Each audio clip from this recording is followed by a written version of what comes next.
ഉണ്ണിമുകുന്ദൻ്റെ ഏറ്റവും പുതിയ action movie Marco എന്ന് പറയുന്ന സിനിമ മലയാളികൾക്ക് ഒരുപാട് ഓവർ എക്സ്പെക്റ്റേഷൻ തരുന്നുണ്ടോ എന്നൊരു സംശയം. അതായത് ഈ സിനിമയുടെ അണിയറ പ്രവർത്തകർ തന്നെ പറയുന്നു മലയാളത്തിൽ ഇതുപോലൊരു വയലൻസ് ഉള്ളൊരു മൂവി ഇറങ്ങിയിട്ടില്ല എന്ന്. അത് മാത്രമല്ലാതെ അതിൽ ആക്ടറായിട്ടുള്ള ജഗദീഷ് അടക്കം പറയുന്നുണ്ട് 18 വയസ്സിന് താഴെയുള്ള ആളുകൾക്ക് ഈ സിനിമ കാണാൻ പറ്റുമോ എന്ന് അറിയില്ല. അതുകൂടാതെ എന്നെക്കൊണ്ട് എന്തൊക്കെയാണ് ഉമാർ ചെയ്യിപ്പിച്ചിരിക്കുന്നതെന്ന് അറിയുമോ, ഭഗവാനെ ആലോചിക്കാൻ പോലും വയ്യ. ഈ സിനിമ കഴിയുമ്പോൾ എന്നെ ചിലപ്പോൾ ആരെങ്കിലും തല്ലാൻ സാധ്യതയുണ്ട്, ഇങ്ങനെ തുടങ്ങിയ കാര്യങ്ങളൊക്കെ ജഗദീഷ് പറയുന്നുണ്ട്. സോ ഈ സിനിമയിൽ എന്തെല്ലാമോ അതിക്രൂരമായിട്ട് ഇവർ ചെയ്തു വെച്ചിട്ടുണ്ട് എന്നുള്ള കാര്യം ഉറപ്പാണ്. ഈ സിനിമയിലെ ഡയറക്ടർ റൈറ്റർ ഹനീഫ് അഡാനിയുടെ സിനിമ മിഖായേൽ, നമ്മുടെ നിവിൻ പോളിൻ്റെ ആ ഒരു സിനിമയുടെ ഇൻസ്പിറേഷനാണെന്ന് തോന്നുന്നു മാർക്കോ എടുക്കാനുള്ള കാരണം. ആ സിനിമ കാണുന്ന സമയത്ത് അതിൽ ഉണ്ണിമുകുന്ദന് ഒടുക്കത്തെ ലുക്കാണ്. അതായത് ഒരു വില്ലൻ ഇത്രയും ലുക്കിൻ്റെ ആവശ്യമുണ്ടോ എന്ന് വരെ നമുക്ക് തോന്നിപ്പോകുന്ന രീതിയിലുള്ള ലുക്ക്. മിഖായേൽ സിനിമയിലെ നടനായിട്ടുള്ള നിവിൻ പോളി മലയാളികൾക്ക് ഒരുപാട് ഇഷ്ടപ്പെട്ടൊരു നടനാണ്. അതുകൊണ്ട് തന്നെയാണ് അദ്ദേഹത്തിൻ്റെ ഒരുപാട് കാര്യങ്ങളും മാനറിസവും എല്ലാം തന്നെ എല്ലാവർക്കും വളരെ ഇഷ്ടമാണ്. അതുകൊണ്ട് തന്നെയാണ് ആ സിനിമയിൽ ഉണ്ണിമുകുന്ദനേക്കാളും താഴാതെ നിവിൻ പോളി മികച്ചു നിന്നത്. എനിക്ക് തോന്നുന്നു നിവിൻ പോളി, പൃഥ്വിരാജ് പോലുള്ള നടന്മാരല്ലാതെ മറ്റേതെങ്കിലും നടനാണ് ആ സിനിമയിൽ മിഖായേൽ സിനിമയിൽ നായകനായതെങ്കിൽ ഒരു പക്ഷേ ഉണ്ണിമുകുന്ദൻ്റെ ഹൈപ്പായിരിക്കും ഏറ്റവും ഉയർന്നു നിൽക്കുക. അപ്പോൾ മിഖായേൽ സിനിമ വിടാം, നമുക്ക് നേരെ മാർക്കോയിലേക്ക് വരാം. ഷെരീഫ് മുഹമ്മദാണ് പ്രൊഡ്യൂസർ, രവി ബസ്റൂറാണ് മ്യൂസിഷ്യൻ, ബാക്ക്ഗ്രൗണ്ട് സ്കോർ, അതുപോലെ തന്നെ ചന്ദ്രു സെൽവരാജാണ് സിനിമാറ്റോഗ്രാഫർ, പിന്നെ ഷമീർ മുഹമ്മദ് എഡിറ്റർ. സോ വളരെ വലിയൊരു ടീമാണ്. അതെന്തായാലും ഈ ഒരു സിനിമയിൽ നമ്മൾക്ക് കാണാനായിട്ട് കഴിയും. പക്ഷേ ഇവിടെ പ്രധാന പ്രശ്നം എന്താണെന്ന് വെച്ച് കഴിഞ്ഞാൽ ഒരുപാട് എക്സ്പെക്റ്റേഷൻ തന്നിട്ടുള്ള സിനിമകളെല്ലാം തന്നെ, വളരെ വലിയ സിനിമകളെല്ലാം തന്നെ ഫ്ലോപ്പായി പോയിട്ടുണ്ട്. അപ്പോൾ ഈ അടുത്തായിട്ട് നമ്മൾ കണ്ടുവരുന്ന ഒരു രീതി അതാണ്. ഈ പറയുന്ന വളരെ മികച്ച എക്സ്പെക്റ്റേഷനോട് കൂടി വന്ന പൊളിഞ്ഞ സിനിമകളുടെ അണിയറ പ്രവർത്തകരും ആക്ടേഴ്സ് എല്ലാവരും ഒരുപാട് തള്ളിയിട്ടുണ്ടായിരുന്നു. ഇങ്ങനെയാണ് ആ സിനിമ, അങ്ങനെയാണ്, നിങ്ങൾ കണ്ടാൽ അങ്ങനെ നിന്ന് പോകും, ഇങ്ങനെ നിന്ന് പോകും തുടങ്ങിയ കാര്യങ്ങളെല്ലാം തന്നെ പറഞ്ഞിട്ടുണ്ടായിരുന്നു. പക്ഷേ ഇവിടെ നമ്മുടെ മാർക്കോയുടെ കാര്യം വരുന്ന സമയത്ത് ഇവർ വയലൻസ് വളരെയധികം കൂടുതലാണെന്ന് മാത്രമേ പറഞ്ഞിട്ടുള്ളൂ. അതുകൊണ്ട് തന്നെ എന്തായാലും ഇതുവരെ മലയാളത്തിൽ നിന്നും കണ്ടിട്ടില്ലാത്ത ഒരു ഡിഫറെൻറ്റ് എക്സ്പീരിയൻസ് ഈ ഒരു സിനിമ മലയാളികൾക്ക് എന്തായാലും തരും, അത് ഉറപ്പുള്ള കാര്യമാണ്. ഹനീഫ് അഡാനി മാർക്കോ എന്ന് പറയുന്ന സിനിമ എടുക്കുന്നു എന്ന് പറയുമ്പോൾ ഇതിൽ നമ്മൾ എക്സ്പെക്ട് ചെയ്യുന്ന ഒരു പ്രത്യേകതയുണ്ട്. അതായത് ഇയാളുടെ മുമ്പുള്ള സിനിമകളൊക്കെ വെച്ച് നോക്കുന്ന സമയത്ത് ഇതുപോലുള്ള ആക്ഷൻ സിനിമകളിൽ ഇയാൾ ഓവറായിട്ടുള്ള ഡയലോഗുകൾക്ക് അയാൾ അത്ര വലിയ ഇമ്പോർട്ടൻസ് കൊടുക്കില്ല. വളരെ ഷോർട്ടായിട്ടുള്ള പഞ്ച് ഡയലോഗേ ഇയാൾ ഉപയോഗിക്കുകയുള്ളൂ. ഈ ഷോർട്ട് പഞ്ച് ഡയലോഗിന് ഒരുപാട് ഗുണങ്ങളുണ്ട്. ആളുകളെ ഒരുപാട് വെറുപ്പിക്കില്ല. പറയേണ്ട സ്ഥലത്ത് പറയേണ്ട വളരെ ഇമ്പോർട്ടൻ്റ് ആയിട്ടുള്ള ഒരു ചെറിയ ഡയലോഗ്. സോ അതിൽ കാണികൾ സംതൃപ്തരായിരിക്കും.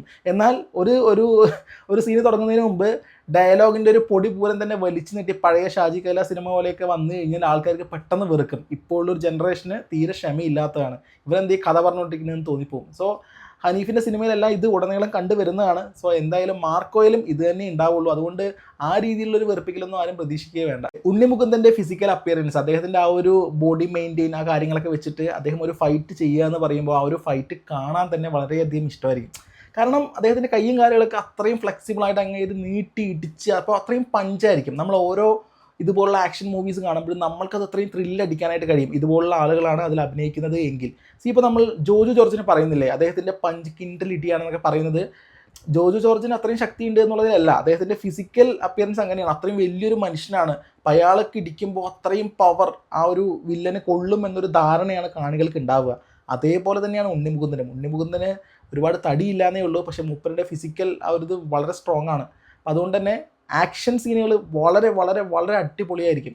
ഈ സിനിമയിൽ ഇനി വളരെ ബാക്കിലേക്ക് പോകാൻ, അല്ലെങ്കിൽ ഈ സിനിമ കൊള്ളില്ല എന്ന് പറയണമെങ്കിൽ ഈ സിനിമയിൽ ചില കാര്യങ്ങൾ കയറി വന്നാലാണ് ഇത് കൊള്ളില്ല എന്ന് നമുക്ക് പറയാൻ പറ്റുള്ളൂ. ഒന്നാമത്തത്, മുമ്പ് കണ്ട സിനിമയുമായിട്ട് എന്തെങ്കിലും സാമ്യം ഈ സിനിമയിൽ കൊണ്ടുവന്നിട്ടുണ്ടെങ്കിൽ തീർച്ചയായിട്ടും ആർക്കും ഇഷ്ടപ്പെടില്ല. കാരണം അത് കണ്ട് മറന്ന കാര്യങ്ങൾ ഇപ്പം മലയാളികൾ നന്നായിട്ട് റിജക്റ്റ് ചെയ്യുന്നുണ്ട്. ഇതിപ്പോൾ അതിലുണ്ടായിരുന്നതല്ലേ, ഇതിപ്പോൾ അതിനല്ലേ ഇതിലും കണ്ട്. അതൊക്കെ ഇതിൽ കൊണ്ടുവന്നാൽ തീർച്ചയായിട്ടും അത് പരാജയപ്പെടും. രണ്ടാമത്തത് ബാക്ക്ഗ്രൗണ്ട് സ്കോറിന് വളരെയധികം ഇമ്പോർട്ടൻ്റ് ആയിരിക്കും ഇതുപോലുള്ള വയലൻസ് സിനിമകളിൽ. സോ ആ ഒരു ബാക്ക്ഗ്രൗണ്ട് സ്കോർ മോശമായി കഴിഞ്ഞാൽ തീർച്ചയായിട്ടും ആളുകളെ അത് അത്രയ്ക്ക് എൻ്റർടൈൻ ചെയ്യിപ്പിക്കില്ല. അപ്പോൾ തീർച്ചയായിട്ടും ഹനീഫിൻ്റെ സിനിമകളിലെ ബാക്ക്ഗ്രൗണ്ട് സ്കോറൊക്കെ അടിപൊളിയാണ്, ചക്ക. അപ്പോൾ അതും എന്തായാലും നന്നായിരിക്കുന്നതെന്ന് നമുക്ക് വിചാരിക്കാം. അടുത്ത മെയിനായിട്ടുള്ള പ്രശ്നമാണ് വയലൻസ് സിനിമകളിൽ പാസം കയറ്റി കഴിഞ്ഞാൽ, ഒരുപാട് സെൻറ്റിമെൻറ്റ്സ് കാര്യങ്ങളൊക്കെ കൊണ്ടുവന്നു കഴിഞ്ഞാൽ തീർച്ചയായിട്ടും ആ പടം ഫ്ലോപ്പായി പോകും. കാരണം വയലൻസ് എന്ന് പറയുമ്പോൾ ആളുകൾ ഒരു ചടപട എന്നുള്ള സ്പീഡാണ് ഉദ്ദേശിക്കുന്നത്. ചില punch dialogues, heavy fight, mass BGM, slow motion, പിന്നെ ഈ പറയുന്ന നായകനെ പൊക്കിയടിക്കുക. ഈ പൊക്കിയടിക്കുമ്പോൾ ഒരു ചെറിയ കുഴപ്പമുണ്ട്, ഓവറായിട്ട് പൊക്കിയടിച്ച് കഴിഞ്ഞാൽ അത് ക്ലിഞ്ചായി പോകും. അപ്പോൾ അതുകൊണ്ട് ഓവറായിട്ട് ആവാൻ പറ്റില്ല. അത് ഇപ്പോൾ ഈ പറയുന്ന നായകൻ തന്നെ താൻ വലുതാണെന്ന് പറഞ്ഞു കഴിഞ്ഞാൽ അതിൻ്റെ ഒരു സ്റ്റേജ് കഴിഞ്ഞു. ഇനിയിപ്പോൾ ബാക്കിയുള്ളവർ ഓവർ ആക്കാണ്ട് എന്നാൽ പ്രവൃത്തിയിലൂടെ പറയിപ്പിക്കുന്ന ചില രീതികൾ കൊണ്ടുവരണം. ഇതില്ലാന്നുണ്ടെങ്കിൽ ആളുകൾക്ക് ക്രിഞ്ച് അടിപ്പിക്കും.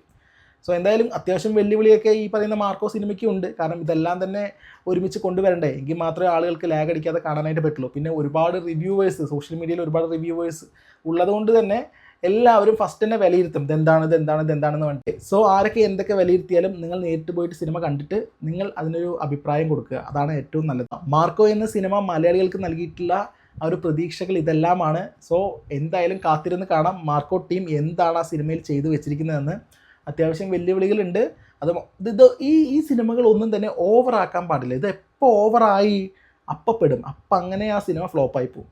എല്ലാം കറക്റ്റ് ലെവലിൽ മാത്രമേ നിൽക്കാൻ പറ്റുള്ളൂ. പ്രത്യേകിച്ച് ഇതുപോലുള്ള ഞാൻ പറഞ്ഞ പോലെ ഓവർ ഡയലോഗും കാര്യങ്ങളൊക്കെ കയറി വന്നു കഴിഞ്ഞാൽ സിനിമ അങ്ങനെ ഒന്നും ഇല്ലാണ്ടായിക്കളയും. എന്താണെന്ന് കാത്തിരുന്ന് തന്നെ കാണാം മാർക്കോ. എന്തായാലും ഉണ്ണിമുകുന്ദൻ്റെ ആ ഒരു വരവ് നിൽക്കലും സ്ലോമോയും കാര്യങ്ങളും BGM ഒക്കെ വരുമ്പോൾ തന്നെ കുറച്ചൊക്കെ നമുക്ക് കോരിത്തരിക്കുക. പിന്നെ കഥയിലും എന്തെങ്കിലുമൊക്കെ ഒരു ചെറിയ കണ്ടന്റും വെച്ച് ബാക്കിയുള്ള കാര്യങ്ങളൊക്കെ മുന്നോട്ട് പോകുകയാണെങ്കിൽ അടിപൊളിയായിരിക്കും എന്ന് പ്രതീക്ഷിക്കാം അല്ലേ. കാത്തിരുന്ന് കാണാം.